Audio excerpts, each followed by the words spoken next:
Hello everyone, welcome to the Learning Capital. आज हम SSC JE का प्रैक्टिस सेट नंबर 9 स्टार्ट करने वाले हैं। यहाँ पर हम डेली के 25 क्वेश्चंस देखते हैं और इसको करने का तरीका क्या हमने रखा हुआ है। आपसे मैं ये एक्सपेक्ट करता हूँ कि आप एक कॉपी पेन को रखेंगे साथ में और हर क्वेश्चन का आप आंसर अपनी कॉपी में लिखेंगे जो भी आपको लगता है। अगर आप सही करते हैं तो आप अपने आप को 1 मार्क अलॉट करेंगे और गलत करते हैं तो माइनस के 0.25 मार्क्स। वीडियो के एंड के बाद आप पूरे क्वेश्चंस को टैली करिए, कितने आपके सही हुए हैं, कितने आपके गलत हुए हैं। जो क्वेश्चंस गलत हो गए हैं उन पे आप थोड़ा सा ध्यान दीजिए कि वो क्वेश्चन आपके गलत क्यों हुए। तो ठीक है, आज का हम जो प्रैक्टिस सेट है उसे स्टार्ट करते हैं। मेरा नाम है आकाश श्रीवास्तव और हम कर रहे हैं एसएससी जेई सिविल इंजीनियरिंग के लिए प्रैक्टिस सेट। स्टार्ट करते हैं क्वेश्चन नंबर 1 की तरफ।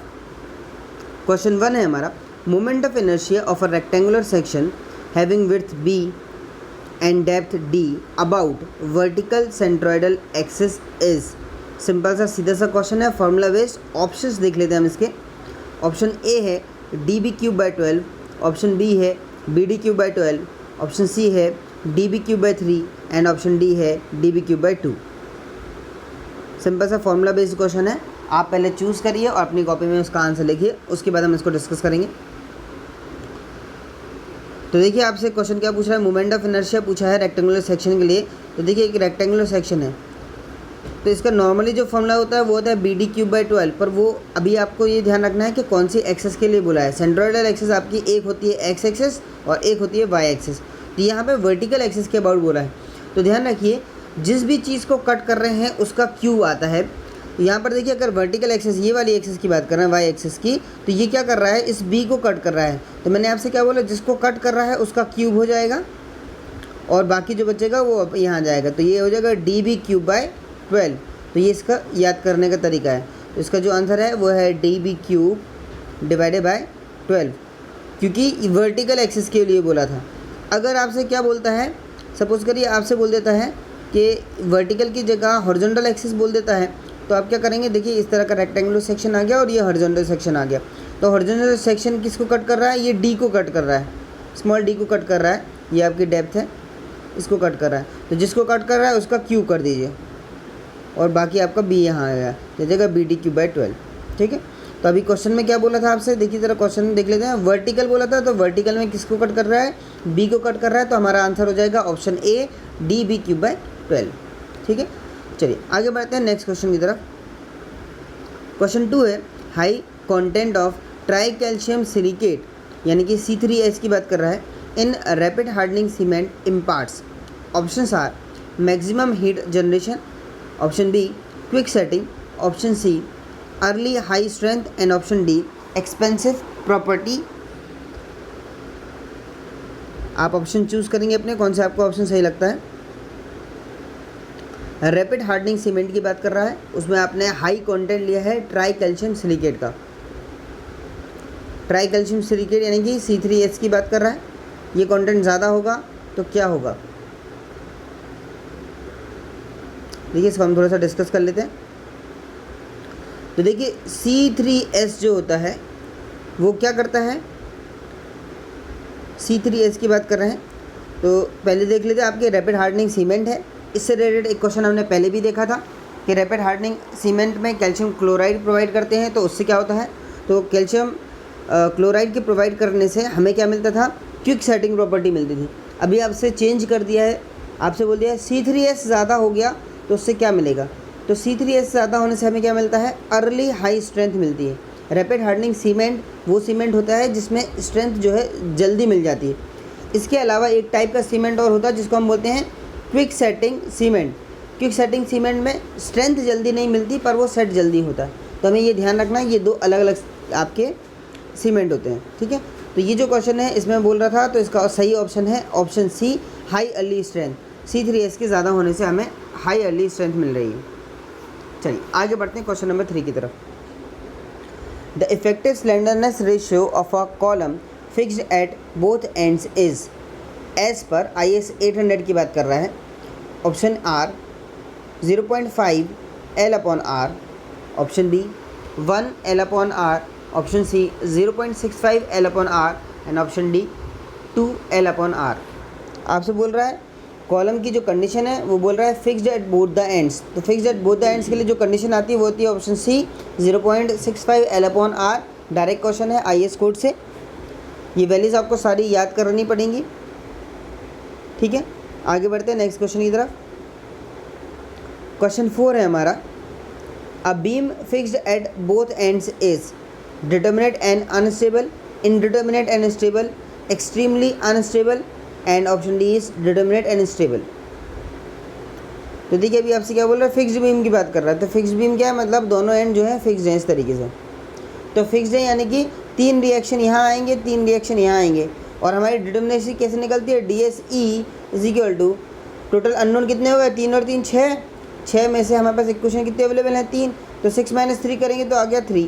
तो 3 क्या है आपका ग्रेटर देन 0 है, इसका मतलब आपका स्ट्रक्चर जो है वो इनडिटर्मिनेट है, ठीक है। तो हमारा जो आंसर हो जाएगा इसमें वो क्या हो जाएगा, इनडिटर्मिनेट, और स्टेबल तो होता ही है, फिक्स्ड है, इसलिए तो बी ऑप्शन जो है उसका सही आंसर हो जाएगा। आगे बढ़ते हैं नेक्स्ट क्वेश्चन की तरफ।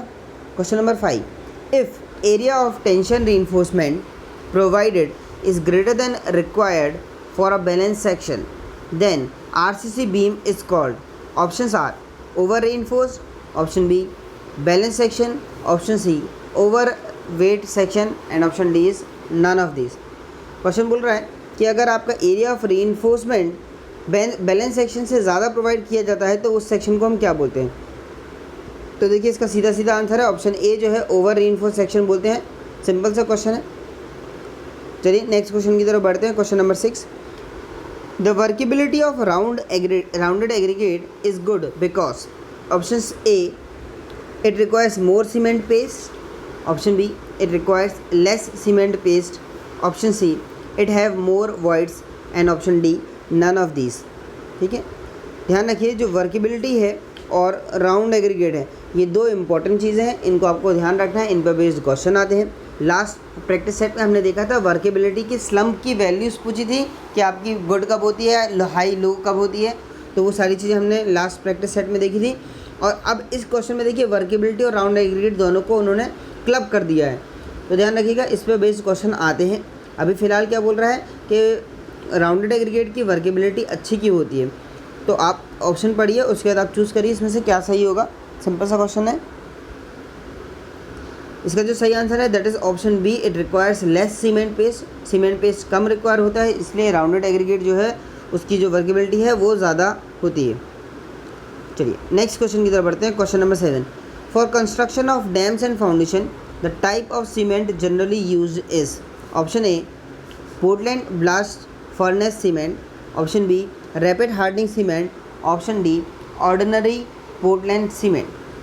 डायरेक्ट क्वेश्चन है सीमेंट से। डैम और फाउंडेशन के लिए पूछ रहा है कौन से सीमेंट की हम यूज़ करते हैं, तो इसका सीधा सा आंसर है option A Portland blast furnace cement.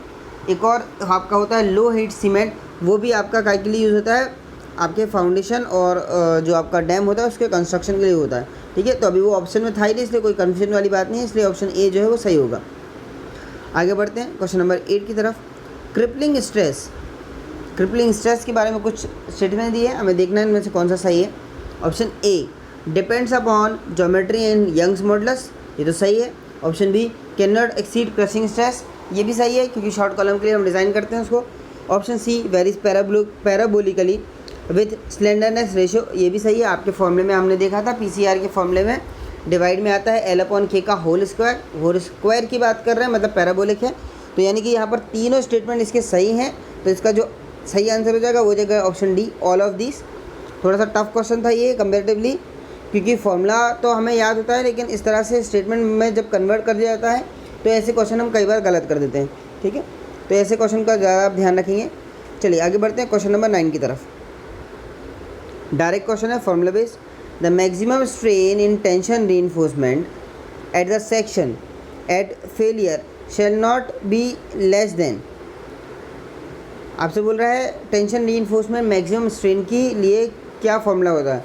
Option A Fy/1.15 ES plus 0.002, option B Fy/1.15 ES minus 0.002, option C is Fy/ES plus 0.002 और ऑप्शन डी इज़ 0.0035। आराम से ऑप्शन को ध्यान से पढ़िए, क्योंकि ऑप्शन सिमिलर हैं, गलती होने के चांसेस ज़्यादा हैं। सिंपल क्वेश्चन है पर ऑप्शन आपको कंफ्यूजिंग दिए हुए हैं। इसका जो सही आंसर है that is option A. Option A आपका सही आंसर है, डायरेक्ट फॉर्मूला है, ठीक है। साथ ही साथ देखिए ऑप्शन डी जो है, देखिए अभी क्वेश्चन में आपसे स्ट्रेन का पूछा था, किसके लिए, स्टील के लिए, तो उसका ऑप्शन ए था। अगर कॉन्क्रीट के लिए पूछ लेता तो ऑप्शन डी हो जाता, ठीक है। तो ये दोनों वैल्यू को आपको याद रखना है।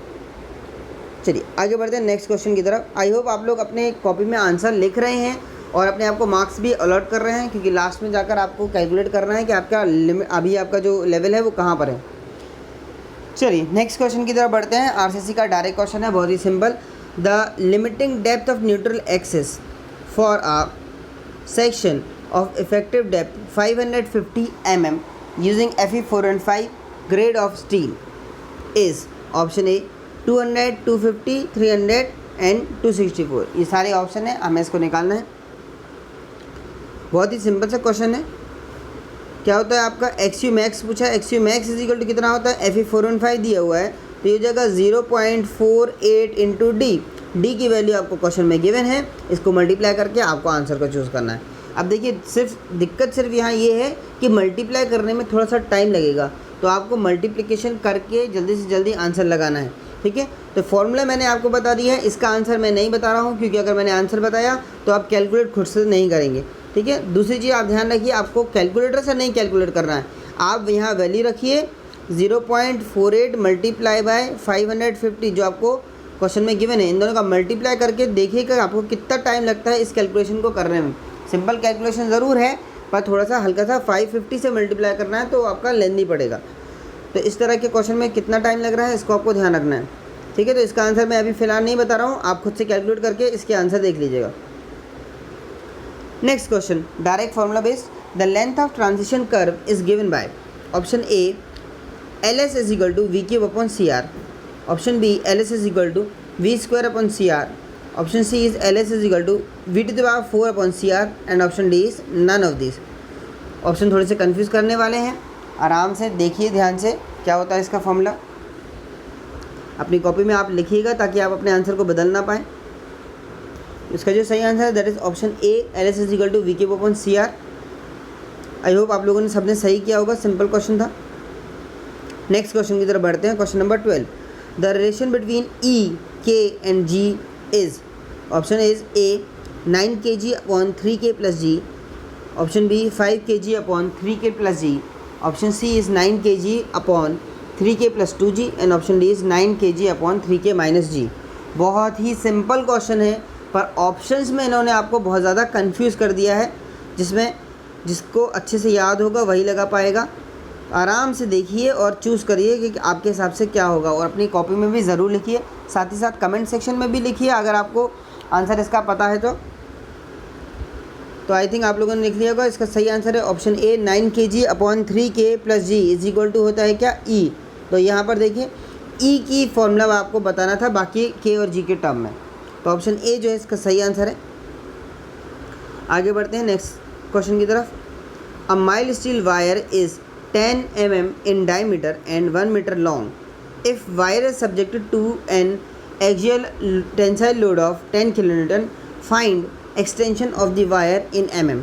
Options are 0.655, option B is 0.601, option C is 0.636 and option D is 0.659. अब देखिए ये जो क्वेश्चन है ये बहुत ही ज़्यादा सिंपल है, डायरेक्ट आपका फॉर्मूले में वैल्यूज़ रखना है, पर ऑप्शन देखिए आप कितने ज़्यादा क्लोज हैं। तो अगर ऐसा क्वेश्चन आपको पेपर में मिलता है तो ऐसे क्वेश्चन को आप मार्क कर लीजिए कि इस क्वेश्चन को आप सबसे लास्ट में करेंगे अगर आपके पास टाइम मिलेगा, अदरवाइज़ ये क्वेश्चन आप छोड़ सकते हैं, क्योंकि देखिए इसमें क्या है, ऑप्शन बहुत ज़्यादा क्लोज हैं और आपके पास कैलकुलेटर नहीं है, तो आप एग्जैक्ट वैल्यू तो नहीं निकाल पाएंगे। इसमें फॉर्मूला क्या लगेगा आपका, डिफ्लेक्शन पूछा है तो delta is equal to PL/AE, ठीक है। सारी चीज़ें आपको दी हुई हैं, लोड दिया है, लेंथ दी है, एरिया और ई अपन को सब पता है, तो ये सारी वैल्यू आप रख के इसका कैलकुलेशन करके देखिएगा कि आपको कितना टाइम लग रहा है। इसका भी आंसर मैं आपको अभी नहीं बता रहा हूँ, फॉर्मूला मैंने बता दिया है, सारी चीज़ें आपको गिवन है, P गिवन है, L गिवन है, एरिया गिवन है, E गिवन है, ठीक है। तो सारी चीज़ें आपको रखनी है और डेल्टा की वैल्यू को आपको फाइंड आउट करना है। यूनिट का बस आप ध्यान रख लीजिएगा, सारी यूनिट को आप mm में रखिएगा, क्योंकि आपको डेल्टा पूछा काय में है, mm में पूछा है, ठीक है। चलिए आगे बढ़ते हैं नेक्स्ट क्वेश्चन की तरफ। जितने भी न्यूमेरिकल होंगे वो आप खुद ही सॉल्व करेंगे और आप अपनी प्रैक्टिस करिए कि आप कितनी देर में उसको कर पा रहे हैं। क्वेश्चन है next, question number 40। An unstiffened webs of girders the thickness of web shall not be less than A d/50, b d/85, c d/100 and d d/150। तो इसका जो सही आंसर है दैट इज ऑप्शन बी जो है बिल्कुल सही answer है इसका। चलिए आगे बढ़ते हैं नेक्स्ट क्वेश्चन की तरफ। Question number 15। As per IS 456 in two way slab the width of middle strip along each span would be. Options are 3/8 of width of span, option B 3/8 of width of shorter span, option C 3/4 of width of span and option D is none of this. थोड़ा सा tough question है, बहुत सारे लोगों ने शायद ये चीज़ें नहीं पढ़ी होंगी। इसका आंसर मैं बता देता हूँ। इसका जो आंसर है that is option C 3/4 of width of the span. ठीक है, इस क्वेश्चन को आप नोट कर लीजिए क्योंकि ये बहुत कम जगह आपको मिलेगा। तो ऑप्शन जो है इसका वो है 3/4 of width of the span. Next question देखते हैं, question 16। The maximum area of reinforcement in beam shall not exceed. Option A 0.004 b into D, option B 0.02 b into capital D, option C 0.04 into B into capital D, option D 0.01 into B into D. इस तरह का question पहले भी हम देख चुके हैं पिछले प्रैक्टिस सेट में।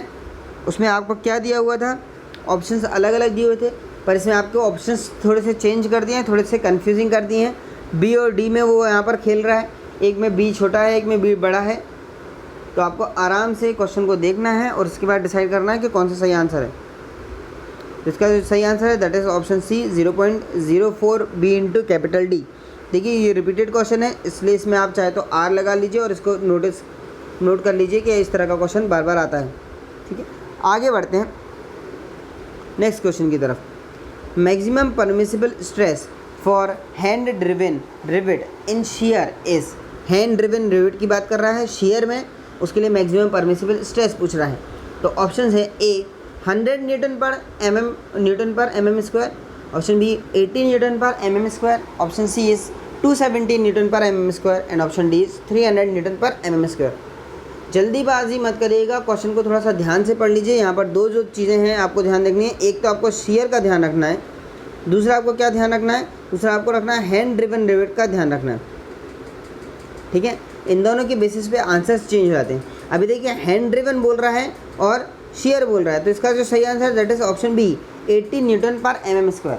पर अगर शेयर की जगह बियर कर देगा तो इसका जो आंसर हो जाएगा वो हो जाएगा सी। कब, जब शेयर की जगह आप बियर करेंगे तो। ठीक है, और ये हैंड ड्रिवन की बात करी मैंने। अगर हैंड ड्रिवन की जगह पावर ड्रिवन हो जाएगा तो शेयर के केस में हो जाएगा 100 और बियर के केस में हो जाएगा 300।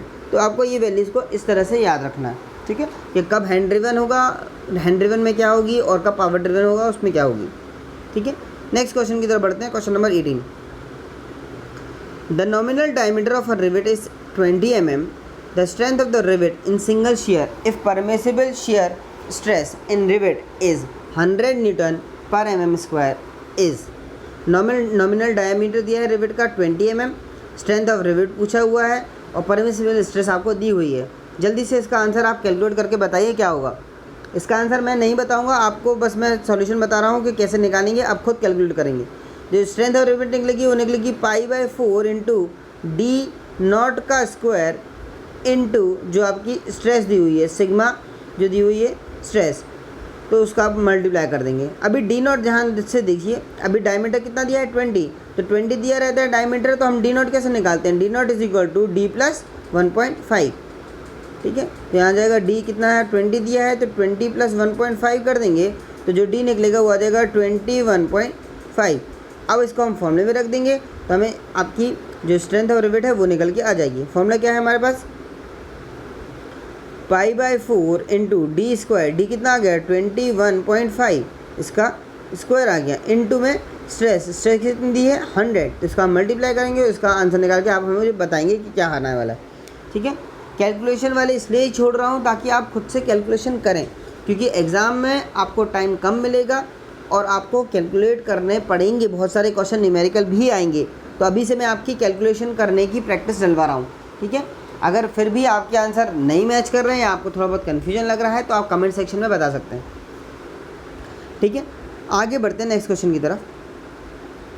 Question number 19, the diameter of rivet hole in tension member using rivet of diameter D more than 24 mm will be equal to, options are A D plus 3 mm, option B D plus 2 mm, option C D plus 1.5 mm and option D is D plus 4 mm। जितने simple question है उतने ज़्यादा chances हैं गलत होने के। ध्यान से ऑप्शंस को पढ़िए और अपना आंसर चूज़ करके कॉपी में भी लिखिए, कमेंट सेक्शन में भी बताइए। तो बताइए जल्दी से इसका आंसर क्या होगा। 24 mm से ज़्यादा के लिए पूछ रहा है, तो इसका जो सही आंसर है ऑप्शन सी इसका सही है। अभी हमने लास्ट क्वेश्चन में भी देखा, डायमीटर में हमने 1.5 mm का क्या किया था, एक क्लियरेंस ऐड किया था, ठीक है। तो अभी यहाँ पे भी करेंगे। तो क्राइटेरिया क्या कहता है, क्राइटेरिया कहता है कि आप जब तक आपका 25 mm से छोटा रहेगा डायमीटर, तब आप क्या करेंगे 1.5 ऐड करेंगे, और जब आपका डायमीटर 25 से ज़्यादा हो जाएगा तो आप 2 mm ऐड करेंगे, मतलब बी आंसर उसका तब सही हो जाएगा, ठीक है। नेक्स्ट क्वेश्चन की तरफ बढ़ते हैं। Question number 20, when lower values are inside the loop of a contour it indicates.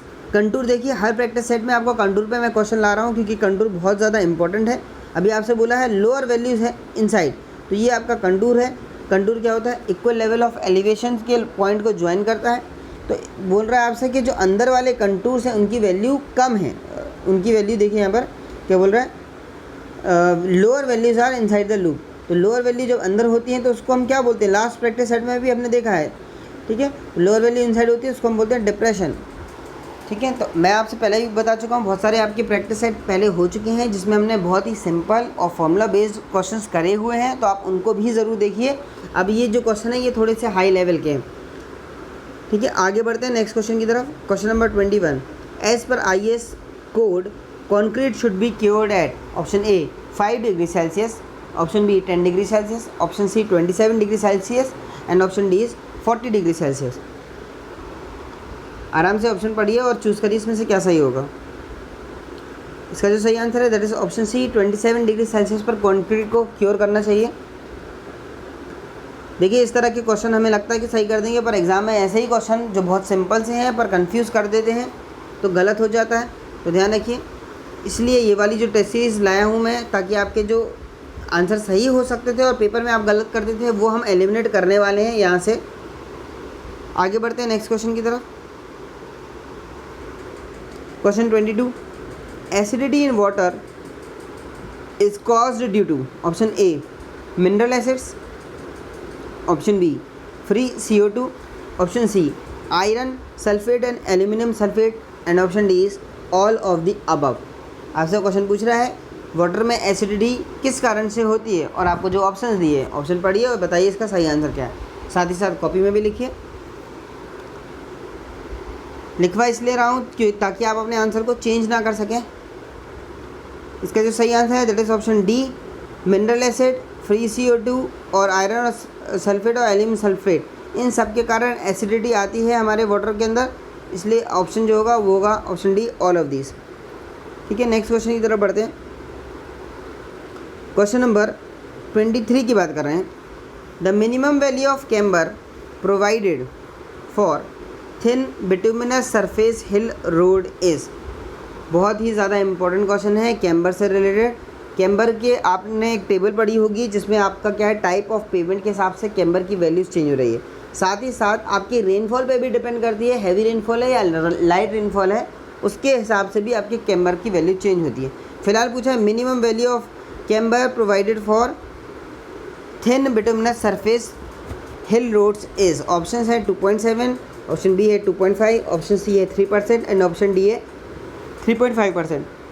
तो आप जल्दी से इनमें से चूज़ करिए आपके हिसाब से क्या सही होगा। अगर आपको याद नहीं है तो आप कैम्बर के टेबल को रेफ़र कर सकते हैं और देखिए और अपने जो भी आपके कन्फ्यूजन है उसको अभी यहीं पे दूर करिए। तो इसका जो सही आंसर है दैट इज ऑप्शन बी 2.5% आपका मिनिमम कैम्बर होना चाहिए बिटुमिनस थिन बिटुमिनस के लिए, ठीक है। तो इस तरह के क्वेश्चन कई बार आए हैं SSC में, तो ऐसे क्वेश्चन का ध्यान रखेंगे। Next question is In reciprocal leavening, the error which is not completely eliminated is due to. Options are A. arc curvature, B. refraction, C. both A and B, and D. none of these. Reciprocal leavening में कौन सी error eliminate नहीं होती है, ये question पूछ रहा है और ऑप्शन दिए हैं। आराम से ऑप्शन को पढ़िए और आप चूज़ करिए ऑप्शन में क्या सही होगा। इसका जो सही आंसर है that is option B. Refraction की एरर जो है वो एलिमिनेट नहीं हो पाती है। आई होप आप लोग को बन गया होगा। नेक्स्ट क्वेश्चन की तरफ बढ़ते हैं जो हमारा लास्ट क्वेश्चन भी है। The yield of a well depends upon option A permeability of the soil, option B area of aquifer, option C actual flow velocity, and option D all of the above. Yield की बात कर रहा है, क्या पे depend करता है। Option दिए हैं आपको, ऑप्शन को पढ़िए। अगर आपका फॉर्मूला याद है तो फॉर्मूले से आप इसको कनेक्ट करने की कोशिश करिए, वरना ये डायरेक्ट क्वेश्चन है, आसानी से बन जाना चाहिए। इसका जो सही आंसर है दैट इज़ ऑप्शन ए। जो आपकी यील्ड है वो परमेबिलिटी पे डिपेंड करती है और बाकी चीज़ों पे डिपेंड नहीं करती। ठीक है, ऑप्शन ए जो है वो सही आंसर है इसका। तो यहाँ हमारा सेशन ख़त्म होता है। अब आपका काम क्या है, अब आपको देखना है कि 25 क्वेश्चन आपने कर लिए हैं, इनमें से कितने क्वेश्चन आपके सही हुए हैं और कितने क्वेश्चन आपके गलत हुए हैं। जितने सही हुए हैं उनके लिए आप 1 मार्क्स अलॉट करिए और जितने गलत हुए हैं उनके लिए -0.25। और जितना भी आपका स्कोर बन रहा है उसको आप लिखिए, अपनी कॉपी में भी लिखिए और आप कमेंट सेक्शन में भी हमें बताइए कि आपके कितने क्वेश्चन सही हो रहे हैं। साथ ही साथ अगर आपको वीडियो पसंद आ रहा है तो लाइक कर दीजिए, कमेंट कर दीजिए, अपने दोस्तों के साथ शेयर करिए और अगर बहुत अच्छा लग रहा है तो आप चैनल को सब्सक्राइब भी करिए और बेल आइकन को भी दबाइए ताकि डेली की वीडियोस आपके पास सबसे पहले पहुंच सकें। ठीक है, तो यहाँ पे मैं इस वीडियो को एंड करता हूँ। Thank you for watching.